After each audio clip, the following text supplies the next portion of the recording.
2026 ലോകകപ്പ് ഫുട്ബോളിന്റെ ഫൈനലിൽ സ്പെയിനിനോട് പരാജയപ്പെടുന്നതിന് മുൻപ് അർജന്റീന നടത്തിയ കുതിപ്പ് കേവലം കളിമിടുക്കുകൊണ്ട് മാത്രമായിരുന്നു. ടൂർണമെന്റിലുടനീളം ലയണൽ മെസ്സിയുടെ അർജന്റീനയ്ക്ക് അനുകൂലമായി നിരവധി വിവാദ റഫറിംഗ് തീരുമാനങ്ങൾ വന്നിരുന്നു എന്ന തരത്തിൽ റിപ്പോർട്ടുകൾ പുറത്തു വന്നിരുന്നു. ഈജിപ്ത്, സ്വിറ്റ്സർലൻഡ് തുടങ്ങിയ ടീമുകൾ റഫറിമാരുടെ പക്ഷപാതിത്വത്തിന് എതിരെ പരസ്യമായി രംഗത്ത് വന്നത് നമ്മൾ കണ്ടതാണ്. ഇതിന് ബലം നൽകുന്ന മറ്റൊരു റിപ്പോർട്ടാണ് ഇപ്പോൾ പുറത്തുവരുന്നത്. ക്വാർട്ടർ ഫൈനൽ മത്സരത്തിൽ സ്വിറ്റ്സർലൻഡ് ഫോർവേഡ് ബ്രീൽ എംബോളയ്ക്ക് വാർ പരിശോധനയ്ക്ക് ശേഷം ചുവപ്പ് കാർഡ് നൽകിയിരുന്നു. ഈ നടപടി തെറ്റായ റഫറിംഗ് തീരുമാനത്തിലൂടെയാണെന്ന് ഫുട്ബോളിന്റെ നിയമനിർമ്മാണ സമിതിയായ IFAB പറയുന്നു. ക്വാർട്ടർ ഫൈനൽ മത്സരം 1-1 എന്ന നിലയിൽ ആവേശകരമായി തുടരുമ്പോഴാണ് സ്വിസ് താരം ബ്രീൽ എംബോളയ്ക്ക് ചുവപ്പ് കാർഡ് ലഭിക്കുന്നത്. അർജന്റീനൻ താരം പാരഡൈസ് ഫൗൾ ചെയ്തതാണോ അതോ എംബോളോ ഡൈവ് ചെയ്തതാണോ എന്ന കാര്യത്തിൽ വാർ ഇടപെടുകയും റഫറിയെ കൊണ്ട് തീരുമാനം മാറ്റിക്കുകയും ചെയ്തു. തുടർന്ന് എംബോളയ്ക്ക് രണ്ടാം മഞ്ഞക്കാർഡും ചുവപ്പും നൽകി പുറത്താക്കി. ഈ ഒരു തീരുമാനമാണ് മത്സരത്തിന്റെ ഗതി തന്നെ മാറ്റിമറിച്ചത്. എന്നാൽ ഇപ്പോൾ പുറത്തുവരുന്ന വാർത്തകൾ അർജന്റീനയെ പ്രതിക്കൂട്ടിലാക്കുന്നതാണ്.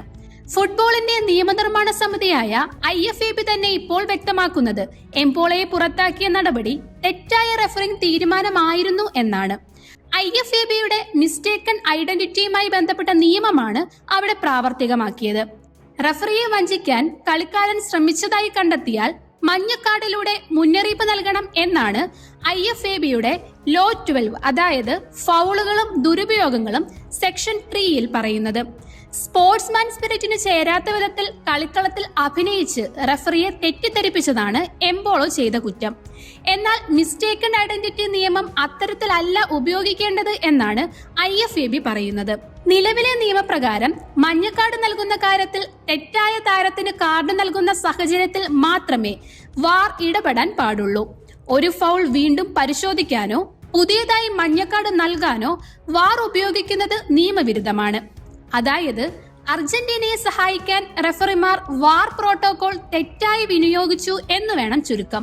10 പേരായി ചുരുങ്ങിയ സ്വിറ്റ്സർലൻഡിനെ എക്സ്ട്രാ ടൈമിൽ പരാജയപ്പെടുത്തിയാണ് അർജന്റീന സെമിയിലേക്ക് കടന്നു കയറിയത്. ഫുട്ബോൾ അല്ല ഇന്ന് ജയിച്ചത്, ഞങ്ങൾക്ക് തിരിച്ചടിയായത് ഞങ്ങളുടെ പിഴവ് കൊണ്ടല്ല എന്ന സ്വിസ് പരിശീലകന്റെ വാക്കുകൾ ഈ ചതിയിലേക്കാണ് വിരൽ ചൂണ്ടുന്നത്. തങ്ങളുടെ ചരിത്രത്തിലെ ആദ്യ ലോകകപ്പ് സെമിഫൈനൽ സാധ്യതയാണ് അർജന്റീനയ്ക്ക് ലഭിച്ച ഈ അനാവശ്യ ആനുകൂല്യത്തിലൂടെ സ്വിറ്റ്സർലൻഡിന് നഷ്ടമായത്.